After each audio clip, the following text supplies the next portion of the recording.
জ্যৈষ্ঠ মাসের মাঝামাঝি সময়ে একজন জগন্নাথ দেবের পাণ্ডা আমাদের গ্রামে আসিয়া উপস্থিত হইলেন। আমাদের সোনাপুর গ্রামখানি খুব বড় নহে, বড় মানুষের বাসও তেমন বেশি নহে। প্রায় সকলেই আমাদেরই মতো সামান্য অবস্থার গৃহস্থ। তাই প্রতি বৎসরই পাণ্ডা ঠাকুরদের শুভাগমন হয় না। জগন্নাথ দর্শনার্থী যাত্রী বছরে বছরই পাওয়া যায় না। 2-4 বৎসর অন্তর পাণ্ডা ঠাকুর আসেন এবং যেমন করিয়া হোক 10-20 জন যাত্রী লইয়া যান। আমি যেবারের কথা বলিতেছি তাহার পূর্ব বৎসর আমার পিতা ঠাকুর স্বর্গারোহণ করেন। আমার পিতৃব্য শ্রীযুক্ত দয়ালচন্দ্র দে মহাশয় আমার ও আমার মাতা ঠাকুরানীর তখন অভিভাবক। পিতা ঠাকুর বর্তমানে কাকা পৃথক হন, বাড়িও পৃথক করেন। আমরা জাতিতে সুবর্ণ বণিক। পূর্বে পিতা ঠাকুর ও কাকা মহাশয় যখন 51ভুক্ত ছিলেন তখন আমাদের একখানি বেনে মশলার দোকান ছিল। পৃথক হইবার পর পিতা একখানি নূতন দোকান করেন। পূর্বের দোকানখানি কাকাকেই দান করেন। পিতার মৃত্যু সময়ে আমার বয়স 13 বৎসর। সেই সময়ে আমি কি আর নিজে দোকান চালাইতে পারি? তাই আমার এক মামাতো ভাই দোকানের ভার গ্রহণ করেন। গিরিশ দাদা আর আমি দুজনে দোকানের কাজকর্ম করি। গিরিশ দাদা মাসে 14 টাকা পান আর আমাদের বাড়িতেই থাকেন। এই খরচ বাদে যাহা লাভ হয় তাহাতেই আমাদের মাতা পুত্রের সংসার একরকম চলিয়া যায়। দিদির বিবাহ বাবাই দিয়া যান। দিদিদের অবস্থা ভালো। সংক্ষেপে এই আমাদের সাংসারিক অবস্থা। জগন্নাথের পাণ্ডা ঠাকুর গ্রামে আসিয়া বাড়ি বাড়ি ঘুরিয়া যাত্রী সংগ্রহ করিতে লাগিলেন। আমার কাকা জগন্নাথ দর্শনে যাইবেন স্থির করিলেন। মা কি এমন সুযোগ ত্যাগ করিতে পারেন? তিনি কাকাকে ধরিয়া বসিলেন যে তাহাকে সঙ্গে লইতে হইবে। কাকার আর তাহাতে আপত্তি কি? তিনি জানিতেন মায়ের তীর্থ ভ্রমণের ব্যয় তাহাকে বহন করিতে হইবে না, সুতরাং তিনি সম্মত হইলেন। কিন্তু গোলযোগ বাঁধিল আমাকে লইয়া। আমি বলিলাম, মা, আমিও তোমার সঙ্গে যাব। কাকার তাহাতে আপত্তি, মায়েরও আপত্তি। আমি ছেলে মানুষ, জগন্নাথের পথ বড় খারাপ, নানা বিপদের সম্ভাবনা। 1 মাসের পথ হাঁটতে হয়, রাস্তায় চোর ডাকাত আছে, যাত্রীদের প্রায়ই নানা পীড়া হয়, অনেকে প্রাণ ত্যাগ করে।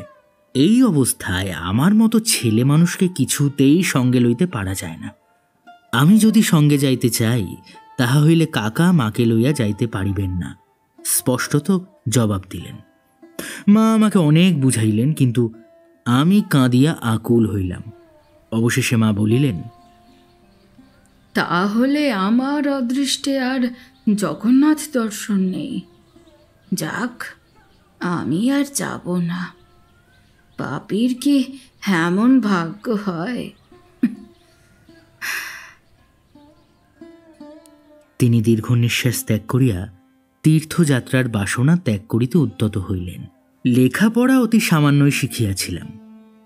বেনের ছেলে একটু লিখিতে পড়িতে পারিলে এবং হিসাবপত্র রাখিতে পারিলেই যথেষ্ট।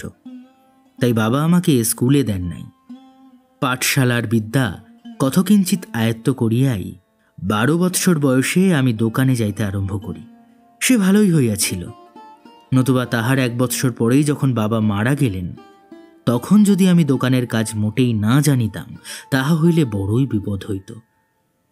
তার লেখাপড়া জানি আর নাই জানি, বিদ্যা নাই থাকুক, মায়ের দীর্ঘ নিঃশ্বাস আমার সেই 14 বৎসর বয়সেই বুকে বড়ই বাজিল। আমি দেখিলাম মায়ের তীর্থধর্মের আমিই অন্তরায় হইলাম। তখন আর নিজের কথা ভাবিলাম না, মায়ের তীর্থধর্মে বাধা দিব না, এই কথা আমার মনে হইল। আমি মাকে বলিলাম, আমি তোমার সঙ্গে যাব না মা, তুমি একলাই কাকার সঙ্গে যাও। আমি আর গিরিশ দাদা বাড়িতে বেশ থাকতে পারবো। আর কতদিনই বা, বড় বেশি হলে 1-2 মাস।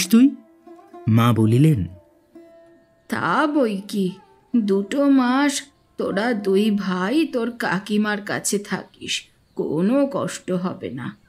ছোট বউ এতে অসম্মত হবে না, কি বলো ঠাকুরপো? কাকা বলিলেন, তার আর কথা কি, তুমি তো জানো বড় বউ, আমি কি আর ইচ্ছে করে পৃথক হয়েছিলাম?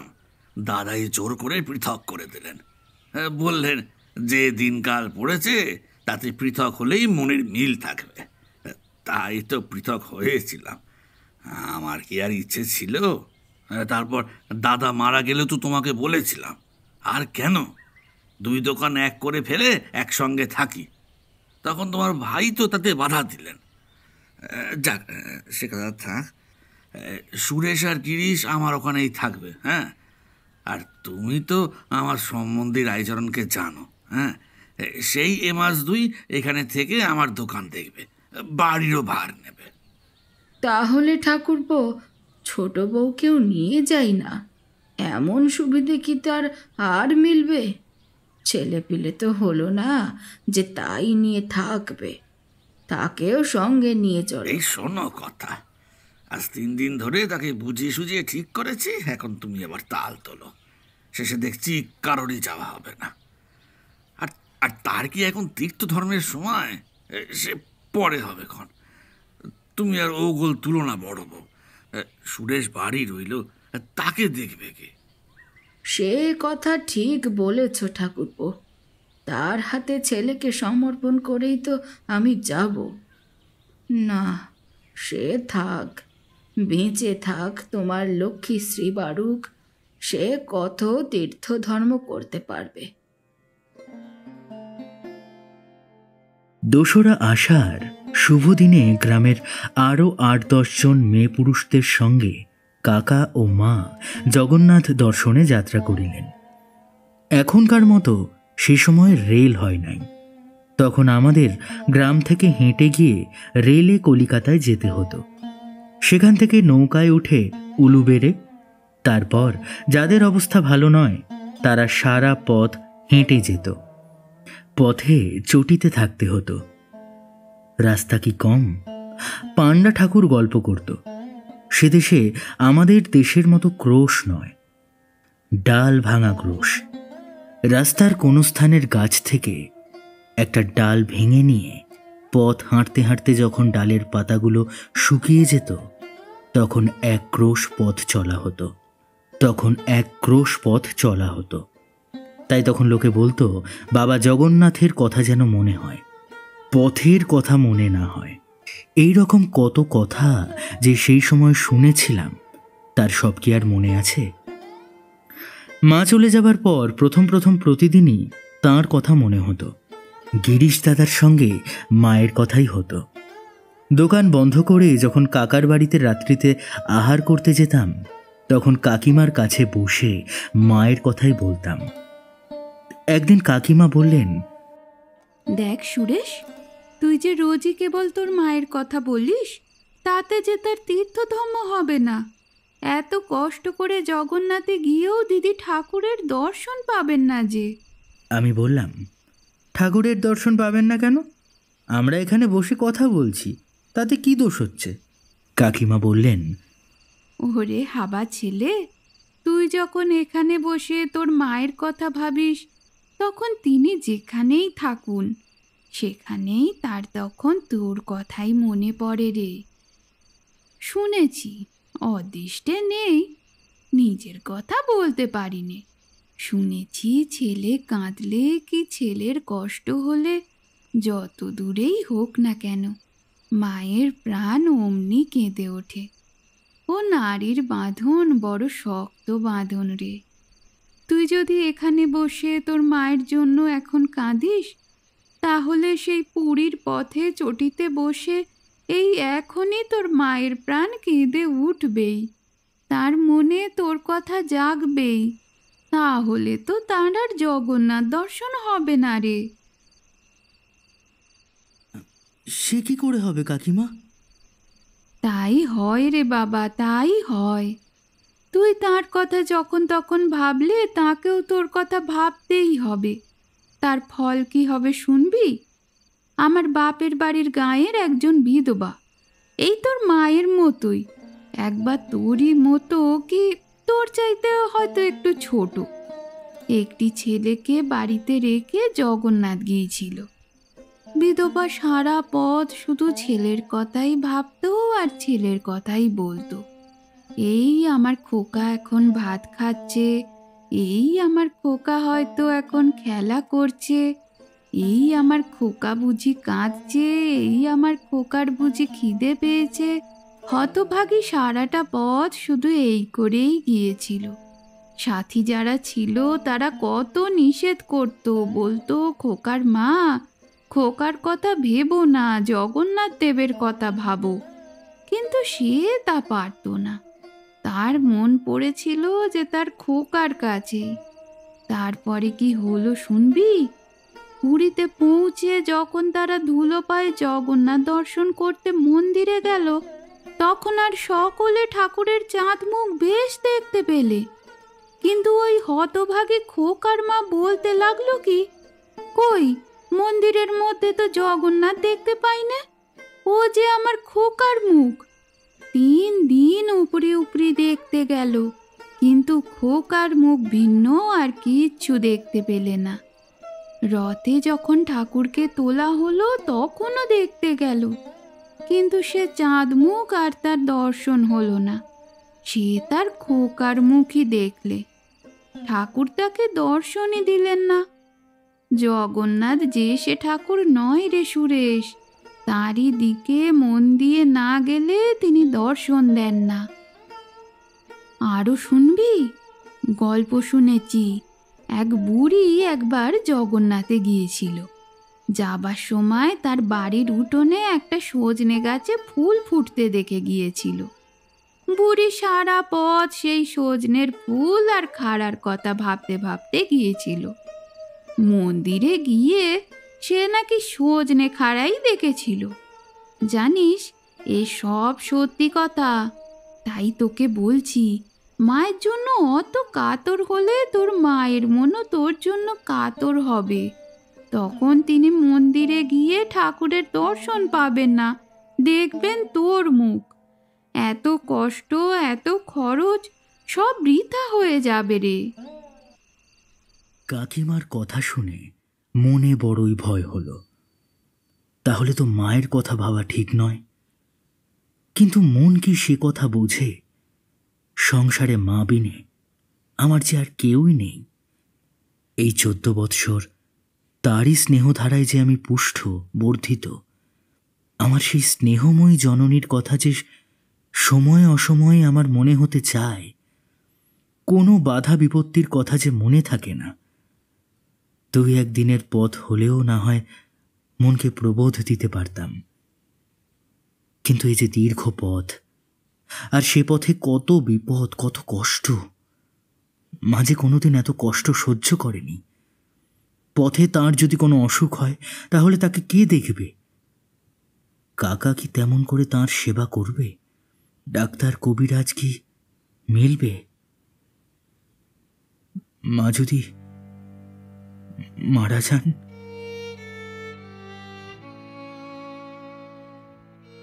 কথাটা যে আমি ভাবতে পারি না।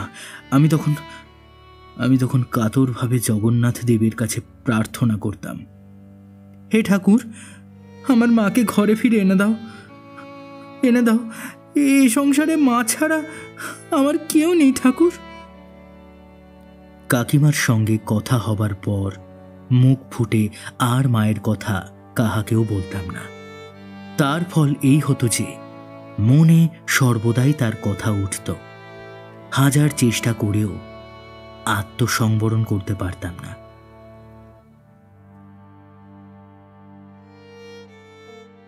সেবার 24শে রথ। 24শে পর্যন্ত চুপ করেই ছিলুম। তারপর তো আর ভয় ছিল না। মায়ের জগন্নাথ দর্শন তো হয়ে গিয়েছে। এখন তো তিনি বাড়ি ফিরবেন। এখন আর তার কথা বললে তাঁর ঠাকুর দর্শনের কোনো ব্যাঘাতই হবে না। তখন আমি দিন গুনতে আরম্ভ করলাম। 2রা তারিখে তাঁরা বাড়ি থেকে বেরিয়েছেন। 20-এ 21-এ নিশ্চয়ই পুরীতে পৌঁছে গিয়েছেন। তাহলে যেতে লেগেছে 18 দিন। 24-এ রথ হয়ে গিয়েছে। তাঁরা না হয় আরও 1 দিন কি 2 দিন সেখানে বাস করবেন। তাহলে 26-এ, নিতান্ত না হয় 27-এই নিশ্চয়ই যাত্রা করেছেন। সেই 27-এ থেকেই আমি দিন গুনতে আরম্ভ করে দিলাম। কোথায় সোনাপুর আর কোথায় সেই অজানা অচেনা পথ পুরী। সে পথের কোনো সংবাদই আমি জানতাম না, তবু প্রতিদিন আমি সেই পথের কথা ভাবতাম। এই একদিনে মা 3 ক্রোশ পথ এসে একটা চটিতে উঠেছেন। এই তার পরদিন মা খুব জোরে পথ চলছেন। তাকে শীঘ্র বাড়ি আসতে হবে। আমি যে তার পথ চেয়ে বসে আছি, মা তো তা বেশ বুঝতে পারছেন। কাকিমা যে বলেছেন, মায়ের ছেলের প্রাণ এক তারে বাঁধা। আমি যে এত আকুল হয়েছি, মা সে কথা বেশ জানতে পারছেন। পথে বিলম্ব, তা তিনি কিছুই করতে পারবেন না। যেতে যদি 18 দিন লাগে, তাহলে ফিরতে 15 দিনের বেশি কিছুতেই লাগবে না। মাকে যে ছুটে আসতে হবে। যারা সঙ্গে গিয়েছে তারাও ছুটছে বই কি। সবারই তো বাড়ি ঘর আছে। কাকা কি আর পথে বিলম্ব করতে পারেন? পরের ওপর দোকান সংসার ফেলে তিনি কি আর নিশ্চিন্ত আছেন? আমি সোনাপুরে আমাদের দোকানে বসে প্রতিদিন তাঁদের পথ হাঁটা দেখি। তাঁদের জোরে পথ চলাই, পথে বিশ্রাম করতে দিই না। 1 ঘন্টা থেকে 1.5 ঘন্টা হলেই চটি থেকে পথে নামাই। ঝড় বৃষ্টি বা প্রখর রৌদ্র কিচ্ছু মানি নে। আমার যে গরজ বেশি। 15 দিন চলে গেল, 16 দিনও গেল।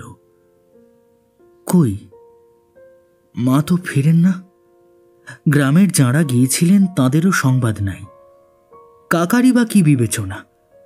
সেই পুরী পৌঁছে একখানি পত্র লিখেছিলেন, তারপর এই এতদিনের মধ্যে একটা সংবাদও দিলেন না। 2 লাইন একখানি পত্র লিখতে এত আলস্য। 18 দিনও গেল, 19 দিন এলো। যেতে তো 18 দিনের বেশি লাগেই নাই, তবে আসতে এত বিলম্ব হচ্ছে কেন? কাকার তো কোনো অসুখ করে নাই, মা তো ভালো আছেন। আমি যে আর ভাবতে পারি না। আরো 2 দিন কেটে গেল। 3য় দিন সন্ধ্যার সময় দোকানে আছি, সংবাদ পেলাম এই মাত্র পুরীর যাত্রীরা ফিরে এসেছেন। গিরিশ দাদাকে দোকান বন্ধ করে আসতে বলে আমি ঊর্ধ্বশ্বাসে বাড়ির দিকে ছুটলাম। আমাকে অধিক দূর যেতে হলো না। পথের মধ্যেই কাকার সঙ্গে দেখা হলো। তিনি বিষণ্ণ বদনে অতি ধীরে ধীরে বাজারের দিকেই আসছিলেন। আমি তাড়াতাড়ি তাহার পায়ের ধুলা মাথায় নিয়ে বললাম, কাকা, তোমরা কতক্ষণ এসেছ? কাকা আমার কথার উত্তরে হাঁ হাঁ করে কেঁদে উঠে আমাকে বুকে জড়িয়ে ধরলেন। তাহার এই অবস্থা দেখে আমি যে কি করব ভেবে পেলাম না। তবে মায়ের যে কিছু হইয়াছে তা বেশ বুঝতে পারলাম। তবুও প্রাণপণ শক্তিতে জিজ্ঞাসা করলাম, মা মা ভালো আছে তো? কাকা আর চুপ থাকতে পারলেন না। কাঁদতে কাঁদতে বললেন, ওরে বাবা, আমার বড় বউ আমাদের ছেড়ে গেছে, ছেড়ে গেছে রে, ছেড়ে গেছে। আর কি শুনব? শুনবার যা তা শুনলাম। আমার তখন কি হলো আমি চিৎকার করে কাঁদতে পারলাম না। কে যেন আমার বুকের ওপর 10 মণ ভার চাপিয়ে দিল। কে যেন আমার গলা চেপে ধরল। আমার এই অবস্থা দেখে কাকা আমাকে তার কাঁধের ওপর ফেলে বাড়ির দিকে ফিরলেন। তখন সত্য সত্যই আমার চলবার সামর্থ্য ছিল না, কথা বলবার শক্তি ছিল না। বাড়ি আসলে কাকিমা আমাকে কোলের মধ্যে টেনে নিয়ে কাঁদতে লাগলেন। আমাকে আর কি সান্ত্বনা দেবেন? একটু পরে নিজে কিঞ্চিত শান্ত হয়ে বললেন, বাবা আর কেঁদে কি করবে? জগন্নাথ তাকে টেনেছিলেন, তাই তিনি চলে গেছেন। তুমি তো সবই বুঝো বাবা, তোমাকে আর কি বলবো বলো। হায় হায়, বিদেশে বিভুঁইয়ে কেমন করে তার প্রাণটা বেরিয়ে গিয়েছে কে জানে। তখনও কান্না থামে না। আমার শরীরের সব শুকিয়ে গিয়েছে, চোখে জল আসবে কোত্থেকে। রাত্রিতে কাকার মুখে যা শুনলাম তার সংক্ষেপ এই: ফিরবার সময় কোনো একটা চটিতে এসে মায়ের ওলা উঠা হয়। সেখানে আর ডাক্তার কবিরাজ কোথায় পাওয়া যাবে? চটিওয়ালা ঘর থেকে তাড়িয়ে দিতে চায়। সঙ্গীরা অন্য চটিতে চলে গেল। সঙ্গীরা অন্য চটিতে চলে গেল। চটিওয়ালাকে বেশি পয়সা দিয়ে কাকা সারা রাত্রি মায়ের সেবা করলেন। কিছুতেই কিছু হলো না। একেবারে সাক্ষাৎ কাল এসে ধরেছিল। ভোরের বেলায় মার দেহত্যাগ হলে কাকা প্রায় 30 টাকা খরচা করে অনেক কষ্টে লোকজন ডেকে মায়ের সৎকার করেছিলেন। সঙ্গী যাত্রীরা ভোরেই সে চটি ছেড়ে এগিয়ে গিয়েছিল। কাকা অনেক কষ্টে এসে তাদের সঙ্গ পান। 7ই শ্রাবণের কথা। যেদিন কাকা বাড়ি এলেন সেদিন 15ই শ্রাবণ। 8 দিন হইল মা দেহত্যাগ করেছেন।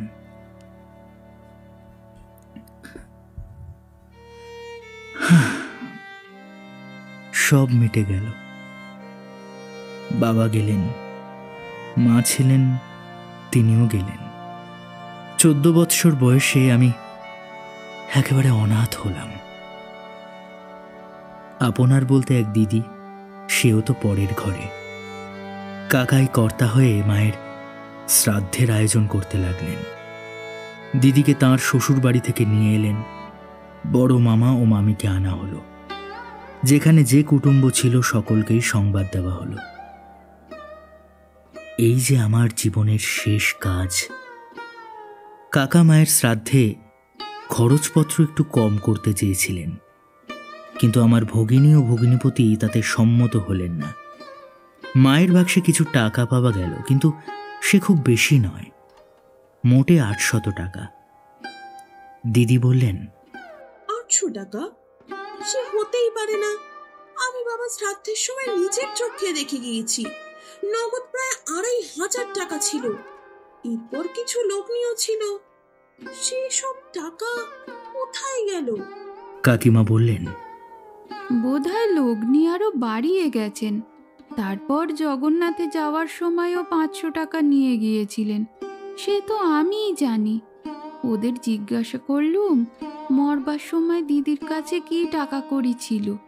তাতে শুনলুম সে সব কি তখন খোঁজ নেওয়ার সময় যদি কিছু থেকে থাকে তা দিদির সঙ্গেই গেছে। যাক, মাই যখন গেলেন তখন তার কথা আর ভেবে কি হবে? কথা তো সত্যি, কিন্তু মরবার সময় দিদির কাছে নিশ্চয়ই 150-200 টাকা ছিলই ছিল। তোমার কাকার কি সেসব দেখা উচিত ছিল না? সে তো তার কিছুই জানে না বললে। আমি বললাম, সে কথায় আর কাজ কি? আমার যা আছে তাই দিয়েই মায়ের কাজ ভালো করে হোক। আর তো মায়ের জন্য কিছু খরচ হবে না। সেইভাবে আয়োজন হতে লাগলো। দেখতে দেখতে শ্রাদ্ধের দিন উপস্থিত হলো। আত্মীয় কুটুম্ব প্রতিবেশীতে বাড়ি ভরে গেল। কাকার আর অবকাশ নাই। সমস্ত আয়োজনই যথারীতি হলো। আমাদের বৃষৎসর্গ করতে নেই, পূর্বেও কোনো শ্রাদ্ধে তাহা হয় নাই। সুতরাং সে আয়োজন করা হলো না। যথাসময়ে সকলে সভাস্থ হলেন। পুরোহিত মহাশয় সমস্ত গোছাইয়া লহিলেন। আমি সবে শ্রাদ্ধাধিকারীর আসন গ্রহণ করতে যাব। বেলা তখন প্রায় 10টা। সেই সময় বাড়ির বাহিরে মহা গোলযোগ আরম্ভ হইল। কি হলো দেখবার জন্য কয়েকজন লোক বাইরে ছুটে গেল। কাকাও গেলেন। একজন তাড়াতাড়ি ভেতরে এসে বলে উঠলেন, ওরে, শ্রাদ্ধ রাখো। যার শ্রাদ্ধ করতে বসেছ তিনি এসে হাজির। সুরেশের মা মরেন নাই, ফিরে এসেছেন। মা মা মরেন নাই? মরেন নাই, ফিরে এসেছেন? সে কি কথা? এও হয় নাকি? আমার মাথা ঘুরে গেল, আমি অজ্ঞান হয়ে পড়ে গেলাম। আমার যখন জ্ঞান হলো তখন দেখলাম সত্য সত্যই মা আমাকে কোলে করে বসে আছেন, দিদি আমার পাশে। আমি অতি ধীরে বললাম, মা, মাগো। এই যে বাবা আমি এখানে। বলে মা আমাকে বুকের মধ্যে চেপে ধরলেন। আর তো অবিশ্বাস নাই, সত্যি তো আমার মা ফিরে এসেছেন। সে যে কি আনন্দ তা কি আমি বলতে পারি? যে মা আজ 1 মাস মারা গিয়েছেন, সেই মা ফিরে এসেছেন। ওরে, আমার মা এসেছেন। আমার ইচ্ছে করতে লাগলো আমি প্রাণপণে চিৎকার করে বলি, ওরে, আমার মা ফিরে এসেছেন। এই সময় কাকার বাড়ি থেকে একজন লোক এসে বলল, ওগো, তোমরা শিগগির এসো, ছোট কর্তা গলায় দড়ি দিয়েছেন। এই কথা শুনেই মা ও কাকিমা তাড়াতাড়ি উঠে পড়লেন এবং দিদিকে আমার কাছে থাকতে বলে কাকার বাড়িতে চলে গেলেন। আমার যাবার শক্তি ছিল না, আর শক্তি থাকলেও আমি যেতাম না। কিন্তু কাকার কি হলো জানবার জন্য বড়ই আগ্রহ হলো। দিদিকে বললাম, দিদি, তুমি একবার খবর নিয়ে এসো, কি হয়েছে। দিদি প্রথমে আপত্তি করল, শেষে আমার অত্যন্ত আগ্রহ দেখে চলে গেল এবং একটু পরেই এসে বলল, আমরা তোমাকে নিয়ে বিব্রত ছিলাম। কাকা যে কখন চলে গিয়েছেন কেউ বলতে পারে না। তিনি বাড়ি গিয়েই গলায় দড়ি দিয়ে মরেছেন। পাড়ার সকলে দড়ি কেটে নামিয়েছে, ডাক্তার এসেছে, কাকার প্রাণ বেরিয়ে গিয়েছে। সকলেই বলছে যেমন করব তেমনই ফল। মা এখন আর আসতে পারবেন না। কাকার শোচনীয় পরিণাম শুনে তার মহা অপরাধের কথা ভুলে গেলাম। তার জন্য বড়ই কষ্ট হলো। এই ঘটনার 2 দিন পরে এক সময় মাকে জিজ্ঞাসা করলাম, মা, এ কয়দিন এইসব গোলমালে কোনো কথাই জানতে পারি নাই। তুমি কি করে বেঁচে এলে বলো না মা? কাকা তো তোমাকে মেরে ফেলে তোমার সৎকার পর্যন্ত করে এসেছিলেন। তারপর কি হলো? মা বললেন, সে কথা তোর আর শুনে কাজ নেই। আর যদি শুনতে হয় অন্যের কাছে শুনিস, সকলেই শুনেছে। আমি আর সে কথা তোর কাছে বলবো না। অনেক অনুরোধে মা বললেন, নিতান্তই ছাড়বি নে? তবে শোন, পথের কথা আর জগন্নাথ দেবের কথা তোকে কি আর বলবো, তুই তার কি বা বুঝবি। প্রথম রথের পরদিনই আমার বেরোবার ইচ্ছা। তখন তো আর ঠাকুরের টান নেই, তোর টান। ঠাকুর তার খুব ফল দিয়েছেন, খুব সাজা দিয়েছেন। সঙ্গে যারা ছিল তারা সকলেই আরও 2 দিন থাকতে চাইলে কি করি, থাকতে হলো। কিন্তু প্রাণ তখন বাড়ির দিকে, তোর দিকে। 3 দিনের দিন সকলে মিলে বেরিয়ে পড়লাম। আমার তখন এমন হয়েছে যে 2 দিনের পথ একবেলায় আমার চলতেও আপত্তি নেই, আর সকলেরও প্রায় তাই। ঠাকুর বললেন, রও বেটি, তোর শিগগির বাড়ি যাওয়া ঘুচিয়ে দিচ্ছি। 10 দিন বেশ এলাম। 11 দিনের দিন পথের মধ্যে আমার পেটের অসুখ হলো। কাউকে সে কথা বললাম না। অতি কষ্টে পথ চলতে লাগলাম। সন্ধ্যার সময় একটা চটিতে এসে আমি একেবারে অসাড় হয়ে পড়লাম। খুব ভেদ বমি হতে লাগলো। আমরা যে ঘরটায় আশ্রয় নিয়েছিলাম আমার অবস্থা দেখে সঙ্গীরা সে ঘর ছেড়ে আর একটা ঘরে চলে গেল। তোর কাকা আমার কাছে বসে থাকলো। কেমন করে চটিওয়ালা সেই খবর পেল আর যাবে কোথা? সে একেবারে একখানা লাঠি হাতে করে এসে বলল, এখনই বেরো, নইলে মেরে তাড়িয়ে দেব। ঠাকুরপো কত মিনতি করতে লাগলো, বেশি পয়সা দিতে চাইল, কিছুতেই সে রাজি হলো না। তখন কি আর আমার ওঠবার শক্তি ছিল? অনেক কষ্টে বসে বসে কোনো রকমে বাইরে এলাম। এখন এই রাত্রে যাই কোথায়? নিকটেই একটা গাছ ছিল, তারই তলায় গিয়ে শুয়ে পড়লাম। ক্রমে আমার মনে হতে লাগলো আমার হাত পা যেন অবশ হয়ে আসছে। তখন আর কথা বলবার শক্তি নেই। তোর কাকা আমাকে সেই অবস্থায় একলা ফেলে চটিতে চলে গেল। সেখানে কি হলো জানি নে, একটু পরেই দেখি সকলে চটি থেকে সেই রাত্রেই বেরিয়ে পড়ল। বুঝলাম আমাকে এই গাছতলায় একলা ফেলে রেখে সাথীরা সবাই পালাচ্ছে। তখনও কিন্তু মনে হয়নি ঠাকুরপো চলে যাবে। সে কি কখনো হয়? একটু পরেই দেখি ঠাকুরপো আমার কাছে এলো। আমার মনে আশা হলো সে আমাকে এমনি করে ফেলে রেখে যাবে না। ঠাকুরপো এসে কি করলো শুনবি? সে এসে আমার নাকের কাছে হাত দিল, দেখলো আমি বেঁচে আছি কিনা। তারপর আমার কোমরে যে টাকার গেজে বাঁধা ছিল সেইটে টেনে খুলে নিল। আমার তখনও বেশ জ্ঞান আছে, কিন্তু কথাও বলতে পারছি নে, হাত পাও নাড়তে পারছি নে। সে তখন চলে যায় দেখে আমি প্রাণপণে চিৎকার করবার চেষ্টা করলাম।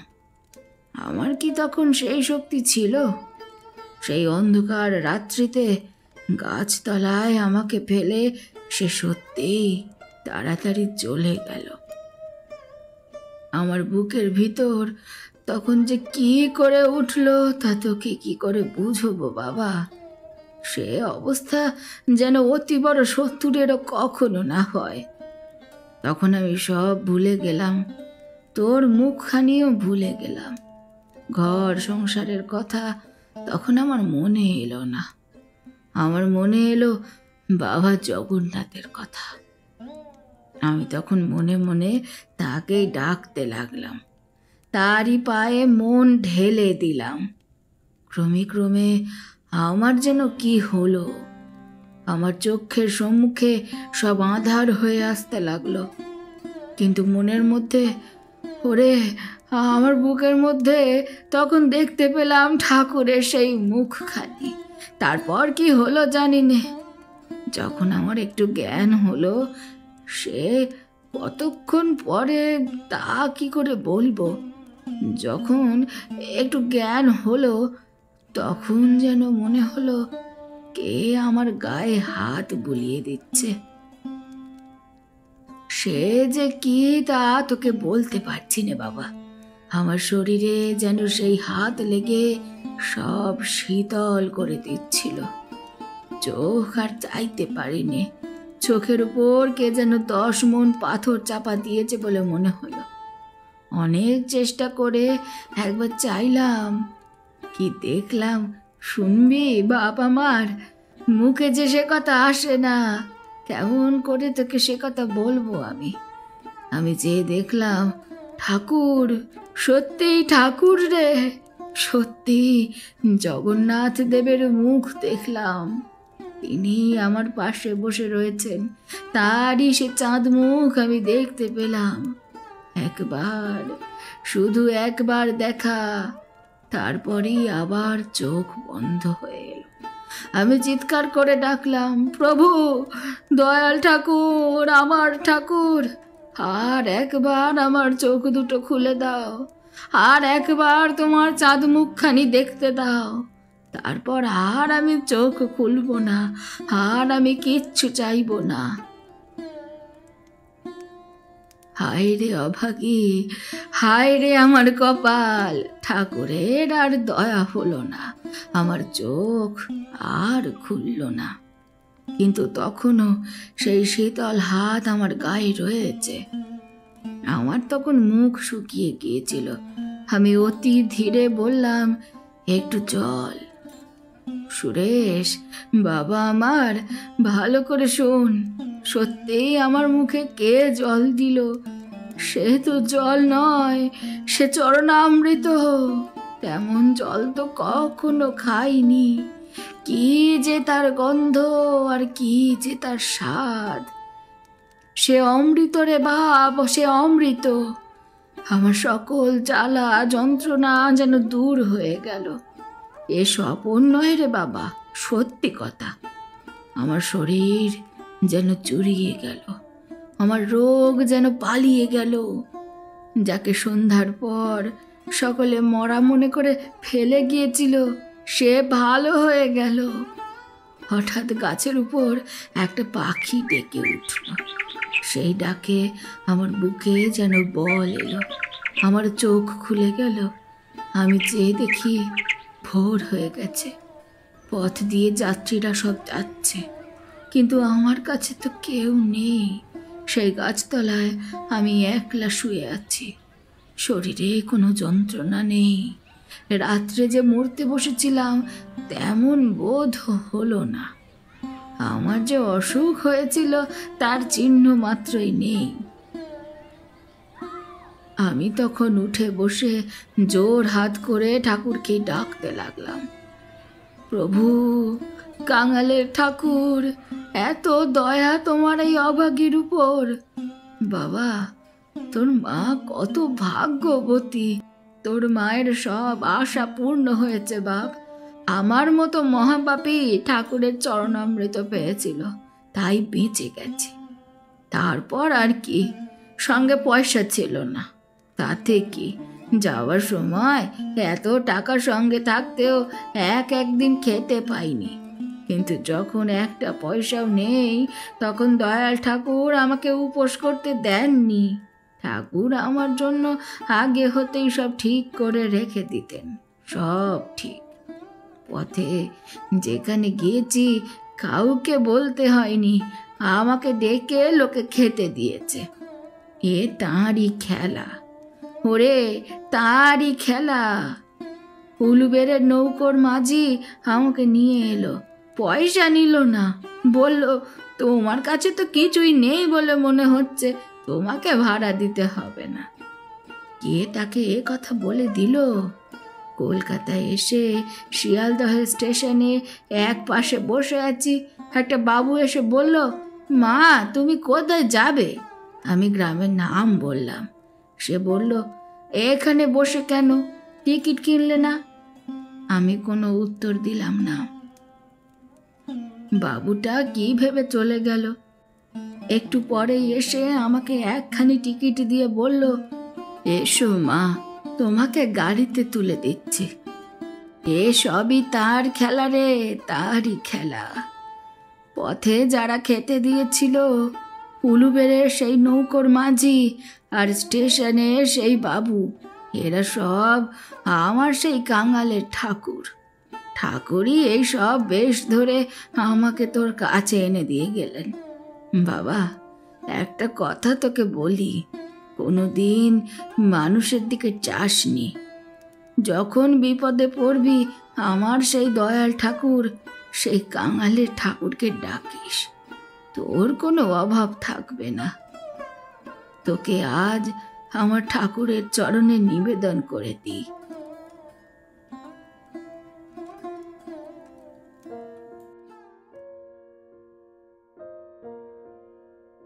এই বলিয়া মা আমাকে বুকের মধ্যে জড়াইয়া ধরিলেন। আমার বেশ মনে হইল কোনো এক দেবতা আমাকে বুকে করে নিলেন। মায়ের রথযাত্রার ফলে আমার জীবনযাত্রার পথ ঠিক হয়ে গেল। সেই 14 বৎসর বয়সেই আমি পথ পেয়েছিলাম। সে কথা আজ নয়, আরেকদিন।